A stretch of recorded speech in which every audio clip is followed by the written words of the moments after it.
নমস্কার সবাইকে, সবাই কেমন আছেন? আমি তৃষ্ণা আপনাদের জন্য নিয়ে চলে আসলাম নতুন একটা ভিডিও। তো আজকে আমি বানাবো শিং মাছ দিয়ে শুক্তো। তো শুক্তোটা রান্না করার জন্য তেলটা গরম করতে বসিয়ে দিয়েছি, মাছটাও আমি ভেজে নিয়েছি। এর মধ্যে দিয়ে দেব গোটা জিরা, দিয়ে দেব রাঁধুনি, আর দিয়ে দেব গ্রেট করা আদা। এবার একটু হালকা ভেজে নেব আদাটাকে। তো এখানে আমি ঝিঙ্গে কেটে নিয়েছি। যখন তোমার আদাটা একটু ভাজা হয়ে যাবে তখন আমি ঝিঙ্গাটা দিয়ে দেব। এর মধ্যে কিন্তু খুব বেশি মশলা যায় না, এর মধ্যে কোনো কাঁচা লঙ্কাও যাবে না। তো চলো আগে আদাটা একটু হালকা ভালোভাবে ভেজে নেই। অলরেডি ভাজা হয়ে গেছে।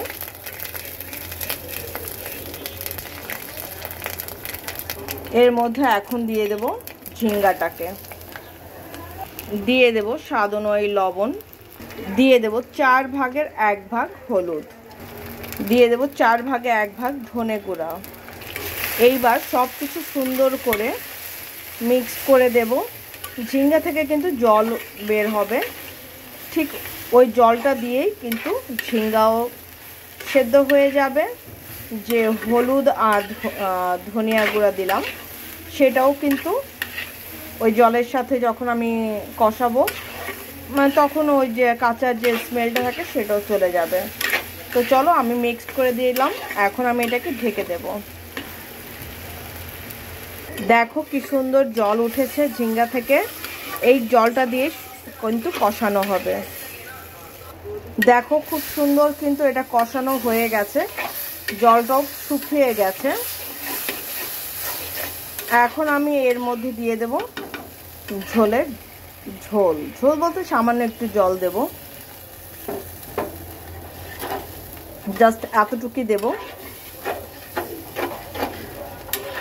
এই রেসিপিটা কিন্তু খুব হেলদি একটা রেসিপি, বিশ্বাস করো আর না করো, তোমরা ছোট বাচ্চাদের খাওয়াতে পারবে। যাদের শরীর অসুস্থ তাদেরও এভাবে রান্না করে দিতে পারো। আমি এখানে শিং মাছ দিচ্ছি, তোমরা চাইলে অন্য মাছও দিতে পারো, ট্যাংরা মাছ দিতে পারো, চিংড়ি মাছ দিতে পারো।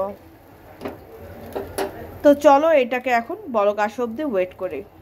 দেখো ঝোলে কিন্তু বলক চলে আসছে, ঠিক এই সময়ে আমি দিয়ে দেব ভেজে রাখা শিং মাছগুলি। মাছটাকে একটু মিক্সড করে দেব, আর এর মধ্যে দিয়ে দেব জিরার গুঁড়া, ঠিক একই রকম 4 ভাগে 1 ভাগ জিরার গুঁড়াটা দেওয়ার পর মিক্সড করে দেব। আর খুব বেশি আর জাল করতে হবে না, 2 থেকে 3 মিনিট এটাকে জাল করলেই হয়ে যাবে, ঠিক আছে? তো চলো একেবারে তোমাদের সাথে ফাইনাল লুকটা শেয়ার করব। তো দেখো আমার কিন্তু ঝিঙ্গে শুকোটা হয়ে গেছে, এখন এটাকে নামানোর পর ফাইনাল লুকটা শেয়ার করব। তো এই হচ্ছে আমার শিং মাছ দিয়ে ঝিঙ্গে দিয়ে শুক্তো। কেমন হয়েছে সেটা কিন্তু অবশ্যই জানিও। তো আজকের জন্য এ পর্যন্ত। সবাই ভালো থেকো, সুস্থ থেকো, আমার জন্য আশীর্বাদ করার জন্য। ভালো থেকে সুস্থ থেকে তোমাদের জন্য নিত্য নতুন ভিডিও আনতে পারি। আর পুরো ভিডিওটা দেখার পরে কিন্তু একটা লাইক করতে ভুলো না, ঠিক আছে? So tata.